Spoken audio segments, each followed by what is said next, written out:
Hello and welcome to our webinar. My name is Andrew Townsend. I'm with eLearning Brothers, and today we'll be talking about the future of e-learning, the Millennial Apocalypse, and modern learning solutions. We have our very own Bill West, Executive Director of Custom Services here at eLearning Brothers, and Michael Allen, the founder and CEO of Allen Interactions. If you have any questions during this webinar, myself and Carrie Zenz from Allen Interactions will be ready to answer your questions in the chat panel. Or we'll flag them for Bill and Michael to answer, so feel free to use the question panels as you need it. And without further ado, Bill, I'll go ahead and turn the time over to you. Hello everybody, this is Bill West. I have the pleasure of leading the custom organization within eLearning Brothers, and I am very proud to have a guest with us today, Dr. Michael Allen, who I refer to as the godfather of eLearning by nature of the fact that I think, Michael, you've been doing this since 1960-something, if I may say so. Is that correct? Right. 1966 was my first project. And we're going to cover the entire history in a great deal of detail today. So strap yourself in for that one. So thank you everybody for joining us. Hopefully we'll be able to enlighten you and give you a preview as to what's to come. You know, the reason I want to have this dialogue, really what interests me right now in the industry, is how people are using new technologies. We'll talk about some of the new technologies coming out, but it's a very, very exciting time in the e-learning space. Michael, what are your thoughts about that? That was my cue, wasn't it? Sorry. Yeah, I used to be fascinated with every little piece of new technology, and I suppose that I still am. But there are so many inventions that have come along saying this solves all our problems. Now training is easy, or finding your car keys is easy and stuff. And there's always hidden problems with them that sometimes overwhelm their advantages. So why I always want to be very aware of what's going on with technologies, just because they're all fascinating and they feel fun and fresh. The ones I'm really interested in are the ones that are working well, and those are the ones that I think deserve our attention and exploration.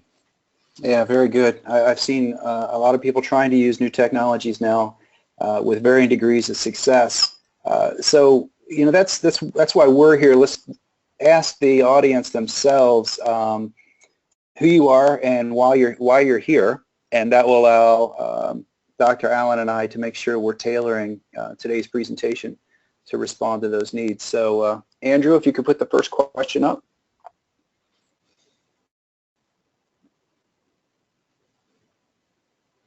So give us a sense in terms of where you are in the organization and the kinds of things that you're focused on at this point.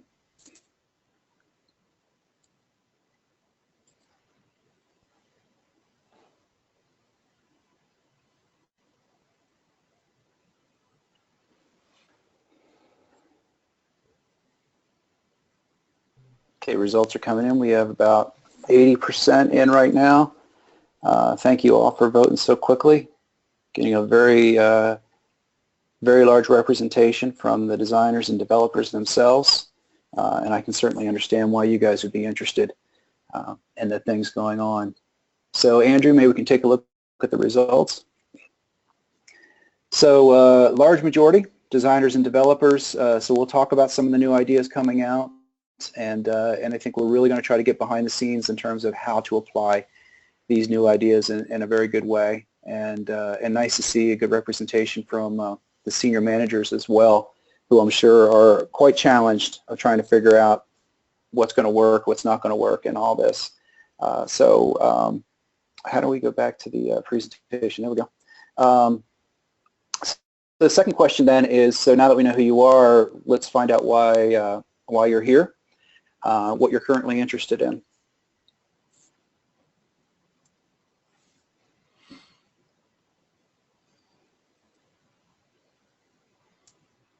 And coming in extremely fast, and it seems like we've got two very, very popular answers. One focused on the need for a vision, so everybody trying to look into the future about how these new technologies are going to be applied. and then the need to be able to make our case. And Michael, we've given 2 webinars recently, one on gaming and one on XAPI, and we see this come back often as an answer. People trying to figure out how to make the case. How can you convince people that this is important so you can get the funding? Are you seeing the same thing? We're actually seeing the same thing exactly, and I kind of have in our customer base a bimodal representation of, on one hand, people that are just really skeptical and kind of want to stay with a traditional approach, and at the other end, I have people who are ready to adopt everything, whether there's really a case for it or not. And I mean, there's fascinating stuff going on with virtual reality, for example, and augmentation. And some of these just seem like you had to trump up a reason to do this just because you wanted to, you know. And others seem like, man, what a good idea. I would never have thought of that. I'm so glad someone shared that with me, because now I can see opportunities. So it's really good to get together at times like this and talk about what's going on. It's pretty hard to make the case for something that isn't really long-term justifiable, and if you do, you might get discredited later, so that's not a good path to get on. Well, hopefully, fundamentally, what we need to do is find a way to show successes. That's right. Between these things. So I'll let you take the lead on this piece. All right. So I think that as so many things change, one of the messages is there are some fundamentals that aren't changing, and they're not likely to. And that is humans tend to learn, we think, through the same process, year after year, millennia after millennial. And there's some really good research. There's a book on urban myths about education. And what I love is it just shows study after study after study that common knowledge about how people's brains have changed, how our attention has changed, and so forth, are really not founded on true evidence. It's just we think that must be the case, but often it's not. And yet there are some important changes. So we always need to make sure that what we're doing in training relates to how people learn. And that usually means balancing 3 things. We need to be learner focused. I think we finally have come to the consensus that focus on content is a big mistake. The focus really needs to be on the learner. We're going to look at some examples that relate to that, I think, in kind of exciting ways. It's about experience. If you want to help people gain skills, we need experience. You need the opportunities to make mistakes. You need the opportunities to see the consequences, both good and bad, of the things that you do, the decisions you make, and so forth. And then there's always the environment that impinges on us, whether it's family responsibilities, whether it's workload, how much time do I have to prepare, do I see the same kind of customer over and over again, or do all of them seem different every time, and so on. We need to look at all of those 3 things in order to help people be successful. Yeah, so the big thing I see as a result of that, things that have changed over the last couple decades is, it's not one size fits all. Early e-learning, this current e-learning era, it was a web course that lasted 45 to 60 minutes that worked on an LMS on the back end, and for a lot of reasons that we'll talk about today, that's just not an acceptable solution anymore. There's so many different types of solutions that are not only capable but are absolutely required to respond to that. Right. So I get very, very excited about the new technologies and ways to deliver new information, but very much like the image shows, just because you have a lot of information about a sailboat doesn't necessarily mean you know how to sail a sailboat. That's right. I think time and time again we've gotten what we wished for and found out that it didn't solve the problem. right? Yeah, so I don't even know what to wish for anymore in many cases. But when you really look at what's going on, a lot of advances that we see really aren't that new. What's you know, that the adage that if you don't remember history, you're condemned to repeat it, I think is really playing out in our field. And I'm lucky to still be alive after so many decades of e-learning development and research. But so many of the things that people are touting as new ideas were fundamental ideas way at the beginning of our field, way at the beginning. So even back when I did my doctoral research, we were studying, are there ways to adapt to learning styles? Now recently the whole idea of learning styles has been debunked as if that's kind of a new insight. But I can tell you back in the 60s we knew that. Because we tried some studies, pretty elaborate studies with a lot of students adapting to learning styles, and we found out two things. One of them is that you can adapt to learning styles because you can identify some differences among people in how they learn. It has more to do with what they're comfortable with, you know, whether you like seeing things graphical, whether you're a really good reader and you like to read, or a really bad reader and you don't like to read, and so forth. We could identify those things and then match instructional approaches to those. And what we found out is, although there's a little bit of benefit from that, it's only a little bit of benefit. It's amazing that people can adjust their styles to different ways of teaching depending on the environment and the circumstances, and we do that all the time. So that's just one example of many, many things that when I see headlines about, you know, personalization and adaptation or dynamic testing or whatever it might be, I think, do people not know that this was studied very, very thoroughly in the 60s and the 70s, and we have a lot of knowledge about that? And the answer is no, they don't know that. And so we need to work as much as we can to bring people up to speed, basically, because there are so many more people in the field now than there used to be.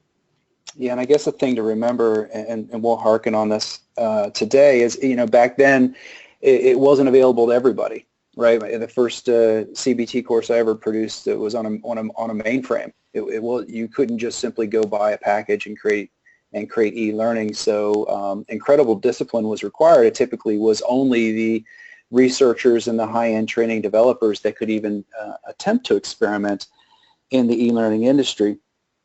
And for that reason, you ended up with a little bit more formal process and approach to planning out and designing the courseware, correct? That's right. Absolutely. Because, you know, every second actually was a chargeable event. And so if you were going to tie up a mainframe as we did with students on there, you had to show that something was happening there that really couldn't happen well without the computer. So design was taken very, very seriously, and it certainly wasn't just putting text up on the screen for people to read through and then answer some questions. I mean, the whole idea was that we do need, as individuals, differences in the amount of practice we need. Some of us have more background, some of us have less background, and so on. And the whole idea was, how can we maximize the effectiveness of learners' time? Because time wasted can't be refunded. No student can come. They might get their money back, but no student can come and say, I want my time back. They can say that, but they're not going to get it. And so the responsibility was to make sure that literally every second of the learner's time was being used in a beneficial way. Outstanding. So along comes the internet, and so we're no longer on mainframes. Now all of a sudden we have incredible computing power right at the end of our fingertips on our desk, high-end media, great packages coming out where you could go out and get some real studs of media developers and create dynamic interactions, and all of a sudden it was all very, very affordable. and distributed. Almost anybody could pick up an authoring package or even learn HTML, and just like that, Michael, they became an e-learning developer, right? Each one of those items was something I'm sure I said, and I know colleagues said, if only we had this, you know, it would be easy. If only we had this. And so we got graphics, we got animation, we got sound, you know, we got media up the wazoo, we got cheap distribution, we got tools for development and so on.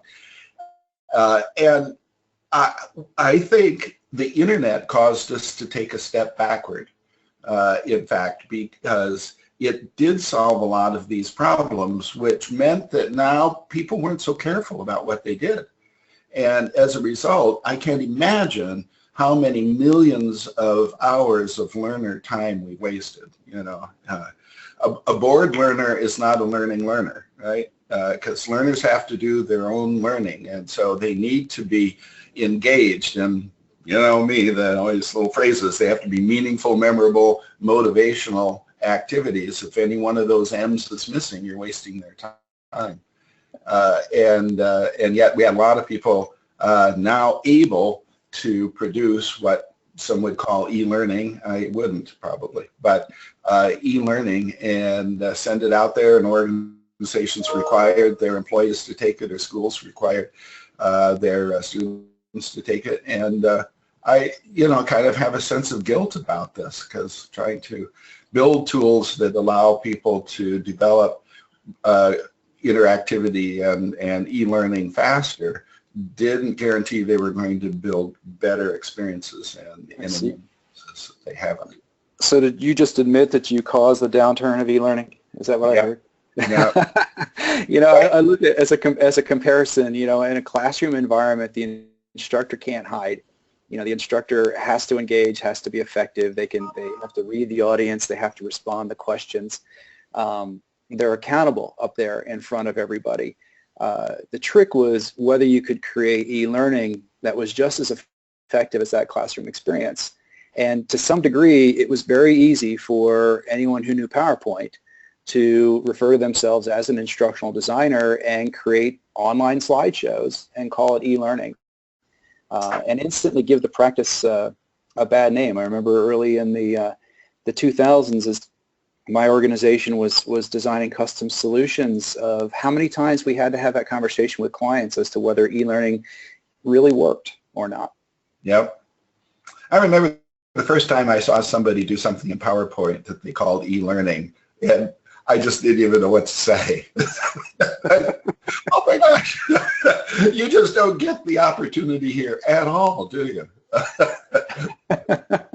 PowerPoint's gotten more powerful, so that helps a little bit. And you can do things with PowerPoint, but it's not certainly the optimal tool.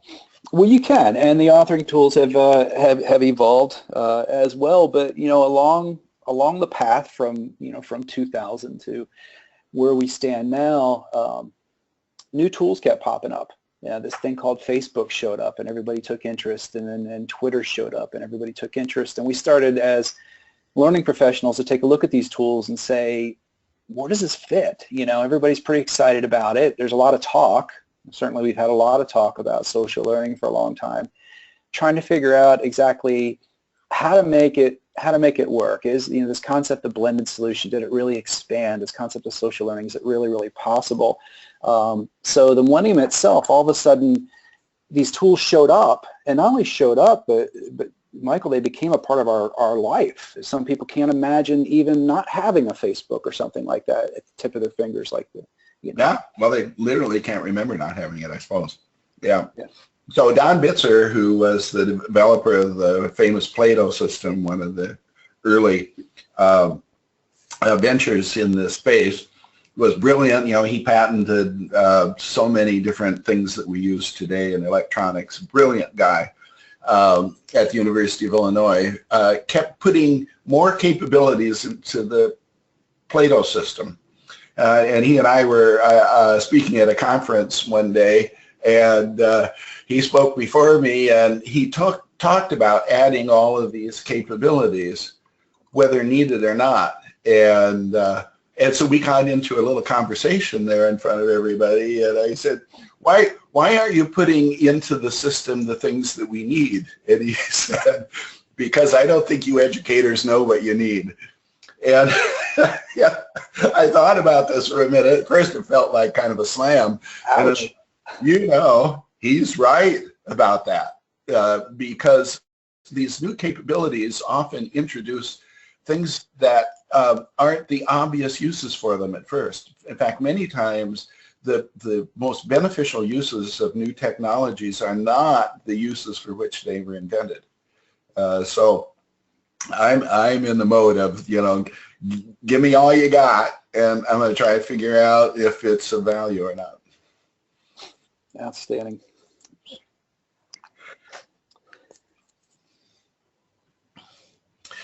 Oh, yeah. So technology tends to lead, as I mentioned before, because we get excited about it, and we want to find a use for it. And I think that's good for invention and experimentation. What concerns me is when some of these things become mainstream without really being justifiable in terms of providing meaningful, memorable, motivational learning experiences, really helping people rather than just taking up their time and giving them things to click on. So technology does tend to push us around a little bit, and as I say, from an experimental point of view, I think that's really great. But I also think we need to be very, very careful about letting technology lead and keep to the criteria that we know are really important. Yeah, I think we get back to it still needs a master.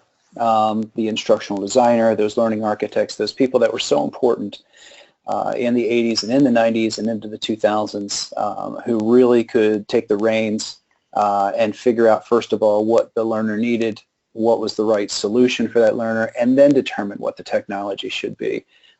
Increasingly more important now that we have more technical options to us at this point. And it was something that I put this in here because I remember us having a conversation about the blurred line right now between access to information versus real learning and instruction, and how to know the difference, and at what point does the difference matter? Well, it matters a lot. One needs to really be focused on what the intended outcomes are. And it really bugs me that people are so free. Oh, this is me. But anyway, feel so free to use terms imprecisely. And so giving people some instructions is not instruction. Giving people material does not mean that once they've read it, they've learned it. So the learning process is a lot different than just reading through material or watching a video or so forth. So when we call it micro-learning and we just show somebody a video, I object to that being called learning unless it's integrated into a learning experience where people have a chance to practice, which is just really critical for learning, have a chance to see what happens again when you make a mistake or when you get it right, and so on. So we actually shouldn't call it e-learning anyway. We should call it e-instruction because the learning is what a person does. We use the technology to teach and to instruct, but I know I'm never going to win that battle. But when we disseminate information, we can really help somebody perform. So it's not that difference. What it is what process are you evoking and what outcomes can you reasonably expect? So I tend to look at outcomes in three categories. One of them is I want to enable people to follow instructions which I'll give them. Another category is I want people to apply a process without having instructional aids handy, which is a second category. And the third category is I want people to be able to perform as experts. That is, they can look at a situation that's similar but not exactly the same as one that they've been trained on, and they can still perform well. They can do the right thing or do an effective thing. those three different outcomes take three completely different approaches.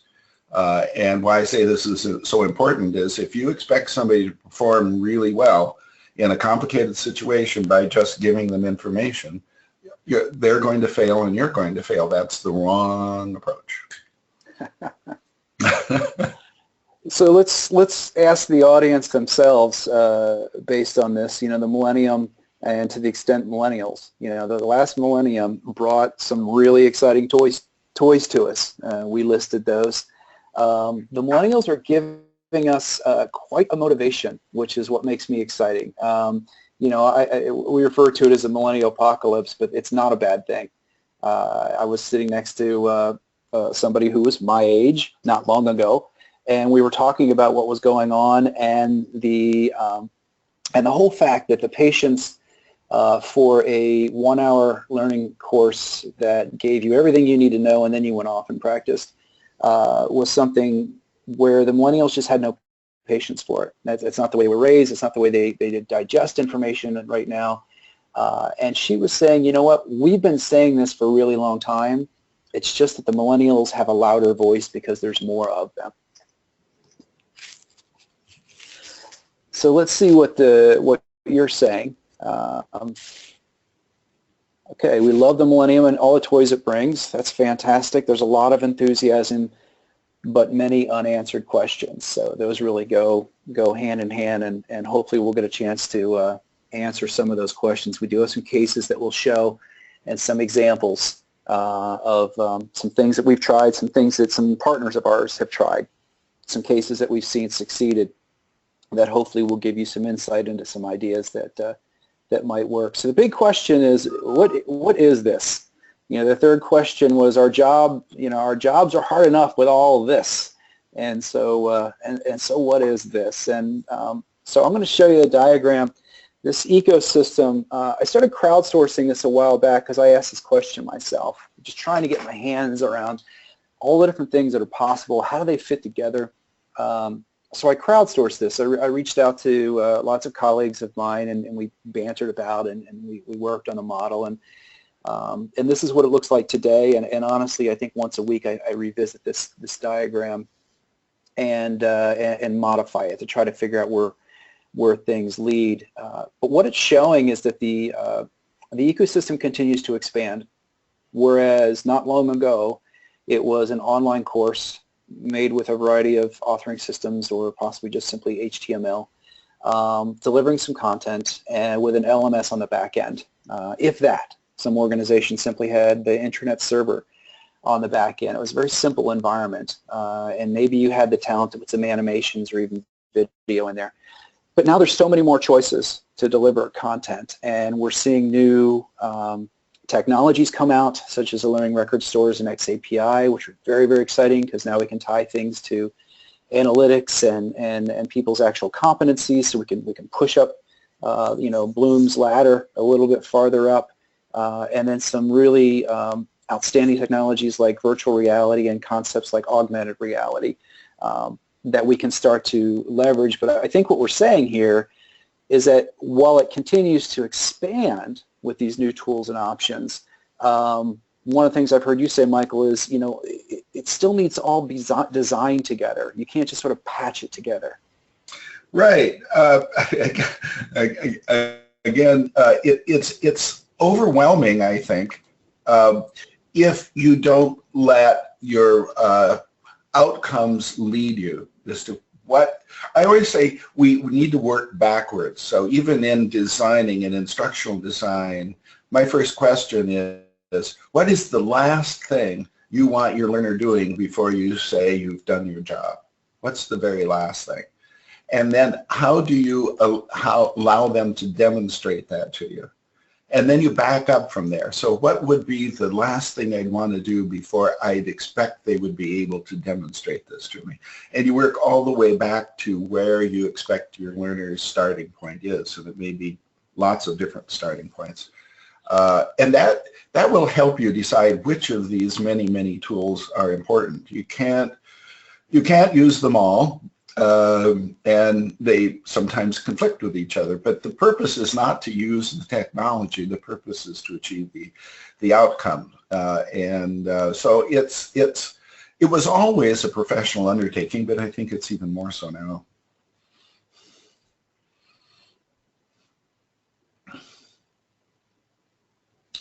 Did we lose Bill?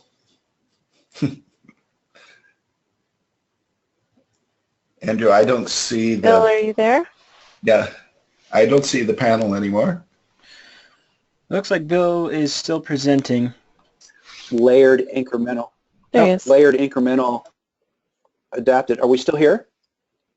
We lost you for a second, Bill, but you're back. Okay, great. Sorry about that. Wonder if there's a third dimension to this, about the time lapse, the time release of information, the reinforcement of the experience after they go through training, and how those things might fit around the ecosystem. Yep, in fact, one of the books I wrote way back, I think was maybe my fourth book or something like that, it talked about what should happen before you put someone in a training program and what needs to happen afterward. Now I think some years later we look at this as all part of the training process. If you're trying to get people to change their behavior, which is what I think training is really all about, it's really important for people to want to change their behavior. And as we know from various books like Changing for Good, which was just a fundamental insight as to how you get people to change their behavior, you find out that preparation for learning is perhaps more important than the instruction itself, because if somebody really wants to learn, is motivated to learn and prepared, they're really easy to teach, and so you make our lives a lot easier. And if you flip that around and you have people who think, what's this all about? Why do I have to do this? I'm too busy for it now. I don't want to do it. Your training job is really hard. And you have to overcome that at the same time that you're trying to get people to focus on the content and skills. And if in their mind they're grumbling about this, you only get a little slice of their brain, and you need all of it you can get. Outstanding. We had a question from Jack as to whether it was okay to tweet this picture with credit, and flattered that you asked that question. Absolutely disseminate. As I mentioned, this was crowdsourced, and I think it engages a healthy conversation. So, we've been talking about this for a while, and we're going to get really close to showing you some examples. Just, I guess, want to summarize one statement is this, the original purpose of e-learning was to adapt to the individual, to make it, to provide instructional opportunities to people who were not in a classroom. But something got lost when we realized that it was actually cheaper to build an e-learning program than it was, obviously, to take a bunch of people through the classroom. We gave this presentation in person. I actually said, stand up and hug a millennial. Thank you. Thank you, millennials, for being here to help us. But I think this is a really important point, because while I think there's plenty of proof that millennials are not different organisms in terms of how they learn, they do have different expectations, and I love that, because we need to be doing better, and meeting those expectations, I think, will allow us to do what we should be doing all along, which is, of course, maximizing the use of their time for their benefit. So I think it's great that they're demanding more. And perhaps the one thing that people focus on a lot is that they have less patience. And that's that I think I'm kind of, I don't look like it. My anti-aging program isn't working nearly well enough. But I feel like I'm one of them, because I'm certainly less patient too. If I'm not getting what I need from an interaction, I look for getting that help somewhere else. So I'm not going to sit around and be bored all day long, because I got a lot of things to do, and I have a lot of options of where I can get help.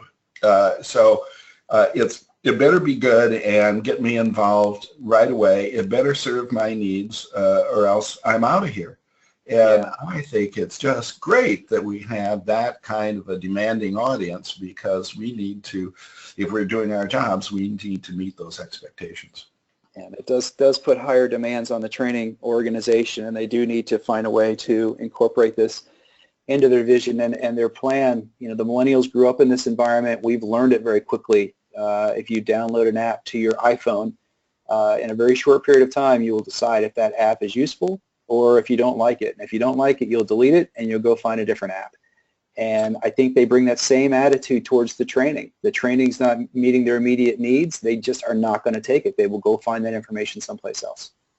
You know, there is a comment that Anand just made that is an interesting one that I debate with myself quite a bit. He says less patience and less attention span too. Yeah. I maybe, but you know, if you design things that are really helpful to people, I don't think they have trouble with their attention. It's true that there are perhaps more things trying to get our attention than ever were before. So it may be harder to keep focused than it used to be, but I don't think people have less attention for things that are useful to them. And we know that if you get somebody engaged in a really useful learning experience, they lose track of time, just like people who play games, you know, and we're involving a lot more of game thinking and game design in the work that we do. And people will forget to have lunch, and they will just put their phone on mute and so forth when they're in a game because they're so engaged in it. So I think it's a little bit of a cop-out to say that people have a shorter attention span. But I do agree that they're more demanding and have less patience, and they will shift their attention elsewhere if their needs aren't being met. Yeah, and it's up to us to keep that attention, right, either through the proper context or gaming or however the design is required. So before we get to the examples, just one more question about the organization. Where do you think you get the biggest bang for your buck with the application of these new modern learning techniques? Where do you think the key benefit's going to come from? We're looking for more effective solutions. We're looking for more measurable performance. We're just looking to do things faster. And of course, there's always that ROI question that comes up. And in the interest of time, Andrew, we can get the interim results. I think we've got a pattern forming here.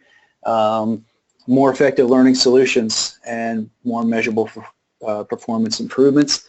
Michael, I think those were the answers we were looking for. Yes. So enough talk. Let's take a look at some examples. We're going to show you some things where it's worked well, and we are going to spend a lot of focus on the instructional philosophy and methodology that went into these. I have to use just very quickly the analogy of learning how to sail, because I think we apply, when done well, we apply this to adaptive learning. If you're trying to learn how to sail a sailboat, you start at any point of your skills. If you have no experience whatsoever, you start there. If you know the basics, then you start at the advanced. You get in a boat, and you're instantly going to start with what you already know. You're going to have lots of opportunities to practice, and there's going to be regular validation of your proficiency, because if the boat all of a sudden just stops or starts turning off to its side, you know you're not doing it correct. And there's ways to track both your training aptitude, your coursework, of course, and then how you perform actually out on the water and how effective you can sail. And no technology in the world is going to help you. It takes practice, and it takes an adaptive program to allow you to do this. This is just a natural thing. So, Michael, let's talk about an example of where those types of principles were brought to an e-learning solution. Well, the first phrase used there I thought was really important, and that's people start with what they know. If you do a training program and you don't pay any attention to what people know, then you are clearly going to turn off some portion of your audience. Could be everybody. Could be a lot. Because people don't have patience for being taught things that they already know. right? I mean, that's just the most boring thing. You think of all the other things you could be doing with your time now. Of course, at the other end, if somebody assumes that you know things and starts trying to teach you things you can't understand, that's more frustrating perhaps than boring, but it's certainly ineffective. And so many training programs just start out teaching you something. And the first thing needs to be, who are you? And what can I do for you? Reflected in the technology in some ways. And there are lots of ways to do it. A fairly recent project for us was for Mary Kay Cosmetics, and you're seeing some components. This is not a screen that you're seeing. They're just, you see a lot of phone displays and things here. This was really, really an exciting opportunity for us because they have thousands and thousands of people to be trained. In fact, in this application, we now have well over 3 million unique user accesses to the system, and it's just growing like crazy. But they needed something just-in-time information. They want collaboration. They feel like they're a family of women doing this work, and they want to build on each other's experiences and so forth. But they wanted it to be really, really dynamic and adaptive. So the first module, of which there are some things on the left of your screen there a little bit, guide people to say, what do you want to do right away? That's a way of asking people kind of who are you and what. It's not the same as what you're ready for exactly, but it starts to help people know what they need. So it's asking, if you're new, and this was primarily for onboarding, and you're creating your own business, let's help you create your business plan. You know, do you already have elements of your business plan in place? Or are you starting from scratch? Do you need to know what a business plan looks like? Or do you need to look at criteria for a plan that you've already got, and so on? So by saying where they are, the courseware adapts to which, most of it's micro-learning, which one of these modules pop up for them. You know, so it might be art of selling, or it might be related to the product line. Need to know what the products are, you want to know how the products compare to competitors, you know, how to answer questions about pricing or whatever it might be. There's lots and lots of different content. And so then from their university, you can get things delivered on any device that you want to use, of course, which is just handy. But then one of the really unique things is we also ask them to create their story of what's their background? Why did you get into selling cosmetics? Are cosmetics really important to you personally, and so on? And so you can you start to say who you are, tell the system, if you will, all about yourself as you're comfortable doing. And then what we do is we go out and look for people who have similar backgrounds or similar challenges who've also created their story and are Mary Kay consultants, and link them up so they can share each other's challenges and dilemmas and successes and help each other out. And it's just what e-learning ought to be in my mind. It's all about the individual. What do they need? When do they need it? Where do they need it? And it just pops up for them. Outstanding. And before I go to the next slide, just to show what I think is the most important part of this program you put together, we do have one question from Joan, who asked, what was the tool set that you guys used to build this? You know, we've almost everything we're doing ends up now in HTML5. But we've been working on creating our own structures so that we can keep the costs down, and we don't really feel like the commercial tools out there are exactly what we want. For example, one of the problems of being a custom vendor is that our clients often change their minds when you think you're done.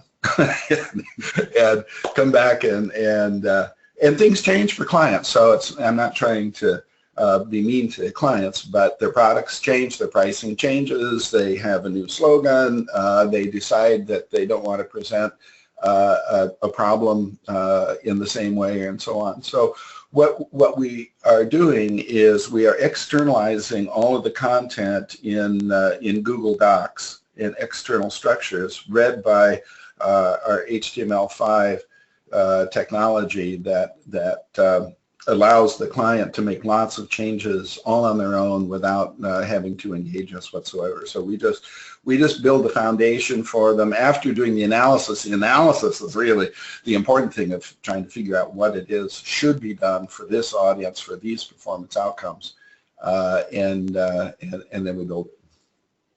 Yeah, it's a good bridge to this. Yes. Yeah, it is. Nicely done. Yes. Well, I mentioned before, it's one of my rants, but I really hope people will listen to this, and if you disagree, then it probably, there's something I have yet to learn, because I am learning all the time and trying to understand this better and better. But one of my rants is that providing information, which is where lots of people focus when they design e-learning, is just the wrong thing to do unless you truly, really only want people to know something. But I always wonder, when is that? When do you want people to just know something? Well, maybe in a conversation or so on, but almost always as employers, we don't care what people know, we care what they do. And so knowledge is a facilitator, but it's not the goal. We can make an assumption that if you know how something should be done, you'll do it, but that's a bad assumption. If you can answer questions about how something should be done, it doesn't mean you can do it.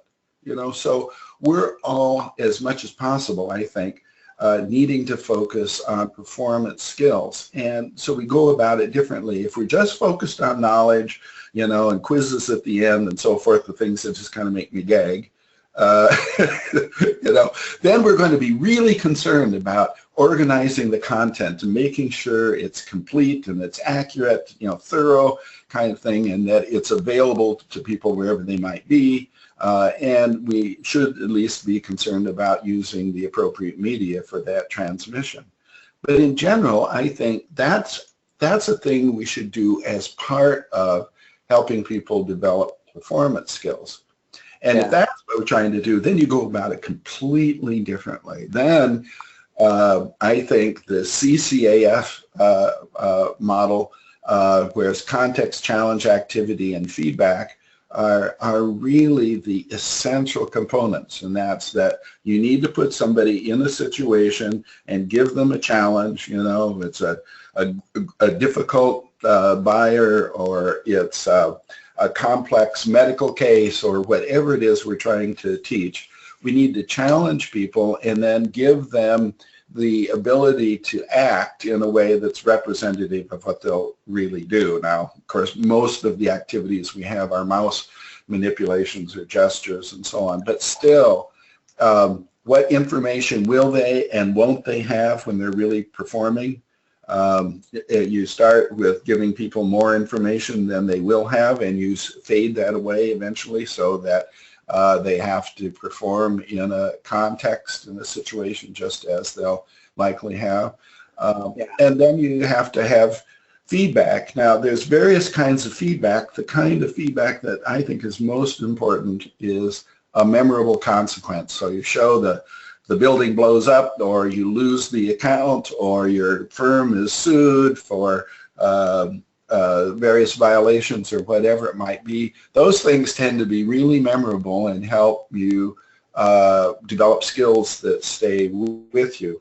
But as we know, in order to keep things in your head and keep yourself able, practice, spaced practice is really critical. So this is just a quick, in a nutshell, there's two ways going about this. One of them's kind of boring and unfortunately represents about 90% of what people are doing out there. And the other part, it really has organizational benefit and good ROI, and I think it's what we need to do. Yeah, I got a comment on on this from my personal standpoint, but then responding to a question that Kirk asked. He said, I think time is more of a commodity than it has been in the past. And so I hear about, well, how do you keep people's attention span? And I hear, well, let's do gamification because that works.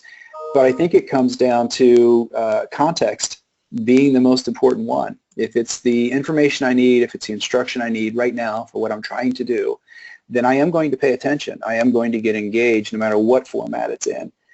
If you're trying to teach me something that's totally irrelevant to my job, to my being, to anything that interests me, it's got to be one heck of a game for me to spend any time with it.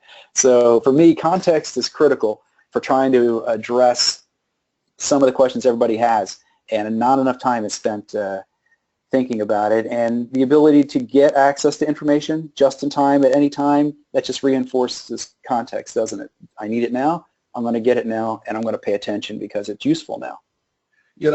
Of the four CCAF, I think context is the one that is most overlooked and perhaps the most important, because context tells you whether this is relevant to you or not.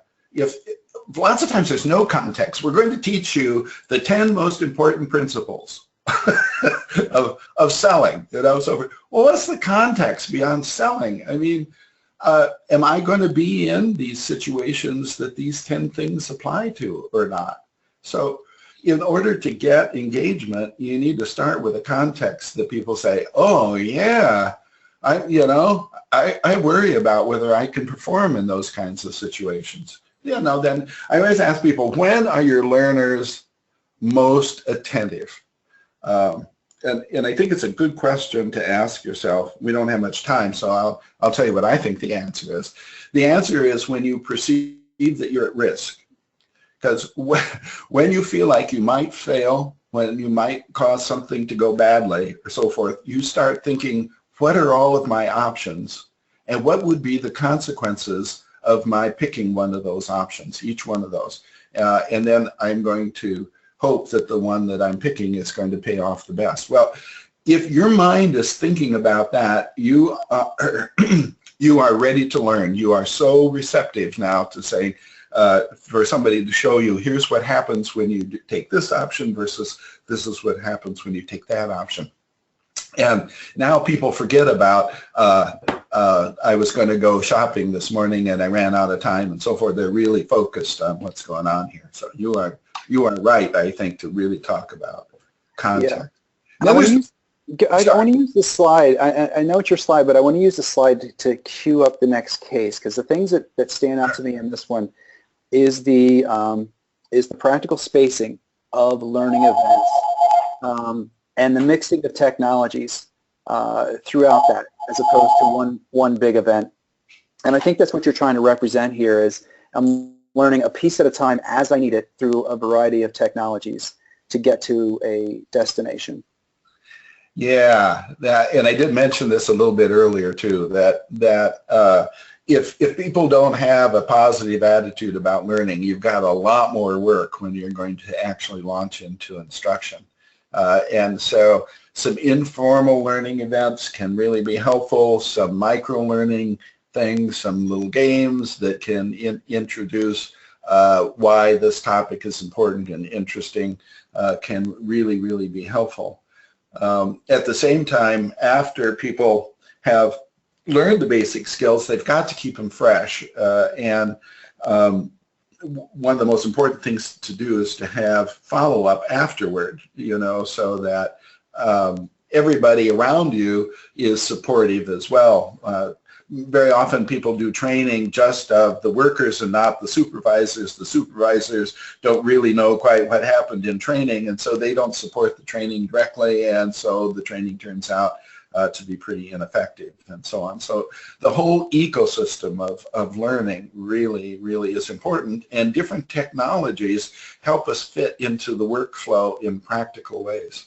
Yeah, let me give you an example of one we did recently, and it was a partnership with one of our strategic partners, Julian Stott, in part of this. And we worked together for it was a large petro company. It had recently acquired a number of other a number of other companies, and it was a leadership program. And what they had, it was over a 12-week period, they had to build up these individuals to understand the culture, to have the basic skills to be effective leaders, but then also the skills to be an effective leader in the social world. As you mentioned, you have the supervisors leading people using tools that maybe they're not familiar with because it's an entirely different generation.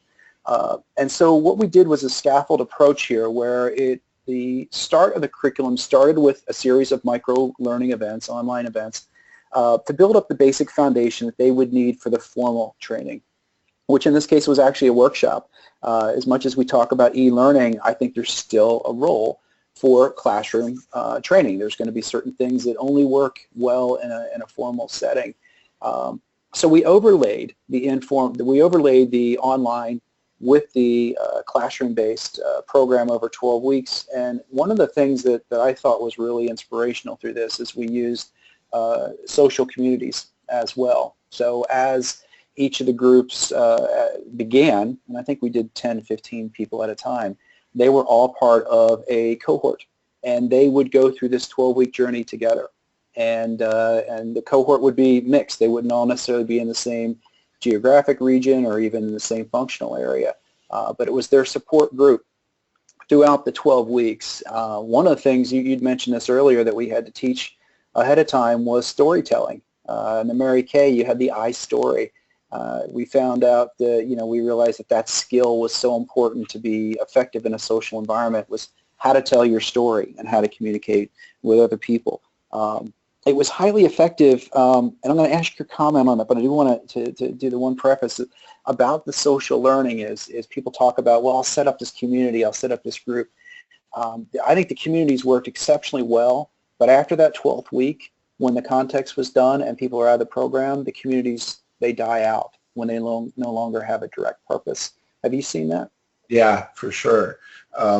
One thing that the technology does help us do is that friendships can be created even when people are distributed around the planet, and some of those become long-lasting friendships that are both personal but support performances as well. And I know many learners who've been through a process like this now feel like they have a rich directory of resources to call upon when they face new problems. And so, but all of this stuff really is part of the project, if you will, whereas so many of us focus on just the e-learning piece of it or just the classroom piece of it, or maybe think those two together, blended learning, we're really covering it. And in fact, the process starts earlier and goes longer.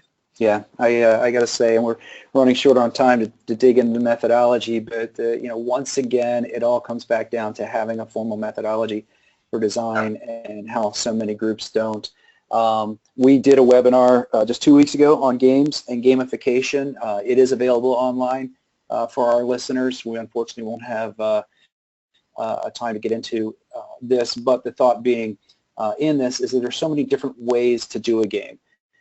This particular one is sort of the traditional, highly immersive, simulated environment where you're managing your own store. This one is more of a neural network where there's gamification. You're playing against other people in your organization, where there's just lots and lots of content, videos, individual instruction throughout, and it's an exploration.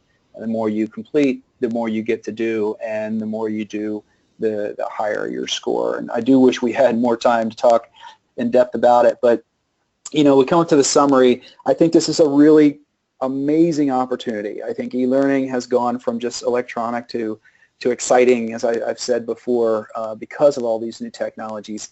It is a chance for us to respond to what the millennials want, but really respond to what we all want and do something truly revolutionary within the solutions that we provide.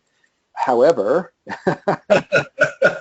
yes, no, that's not. However, it's yes, absolutely right. But again, the purpose isn't using technology. It's doing something for the learner that really benefits them. And, we have better opportunities to do that from ever before. So I gotta say, if you guys out there are putting up pages of information and following it by a quiz, I don't know what to call that, but today I don't think that even qualifies as e-learning anymore. That's not what this is all about. Excellent. So as a parting gift for everyone who attended, I do thank. Oh, I think we've lost Bill again. And I can't. Hello? I don't have control of the slides either. I can't do anything. So, Bill, are you there?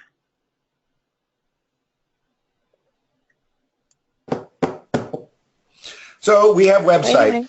eLearning Yes. Brothers does and Allen Interactions, and Right. one of So those some failure rate. There he is. is back. The failure. Bill, are you there? Yes, I'm here. Okay, you cut out again, We so lost you for a short time. nobody. All right, well, here I am again. So both very exciting texts and very timely. The new edition of Rockstar Vendors is out. There's a terrible failure rate within our industry, and so trying to find the right vendor for the right situation, terribly important, and so hopefully that text will helpful. Michael's new book, the second edition, Yes, is out. if we're shamelessly promoting, self-promoting, I do want to say that one of the things that I'm really most pleased about in the second edition of my very first book, the Michael Allen's Guide to E-Learning, is the new section on gamification and serious learning games. And my plug for that is that for years and years and years, I've thought that educators who tried to make their e-learning game-like just resulted in something that was neither fun nor educational. It didn't do either one. You know, it lost its educational impact, and they sure don't know how to design games. And game designers do a lot better at making things interesting, but lots of times you spend too much time learning how a game works and you don't learn anything that's valuable to take away. I think I figured out how to bring those two things together so that you can be confident that you've got a fun game and you can be confident that it's going to be efficiently educational. And so there is material in this book that I just hope helps everybody create great learning experiences. Outstanding. And I've got to give fair props to Julian Stodd and his upcoming book, The Social Leadership, who has been very inspirational in helping me try to pull this together. And I think hands down, one of the best experts in the area of social learning and social leadership. We had a number of questions about the previous slide. I apologize. We had audio problems. These two texts, Andrew will be sending you a link afterwards so that you can download both of these books and have access to pretty valuable readings. So thank you. Let's continue the conversation. You can contact both Dr. Allen and myself through a variety of techniques. I love this stuff. I love talking about it. So I will respond if you reach out. Thank you very much for your time. Dr. Allen, this was really enjoyable and always fun to talk to you. Thank you. Likewise. Fun for me too. All right, thank you, gentlemen. Thank you, Bill West and Dr. Allen. As it was mentioned, like Bill mentioned, you will get an email within the next 2 hours that will contain links to both of those books. But don't hesitate to reach out with your other questions and with more conversation to the links on the screen. Reach out to them directly. Thanks for attending, and we hope you have a good one. Goodbye, all.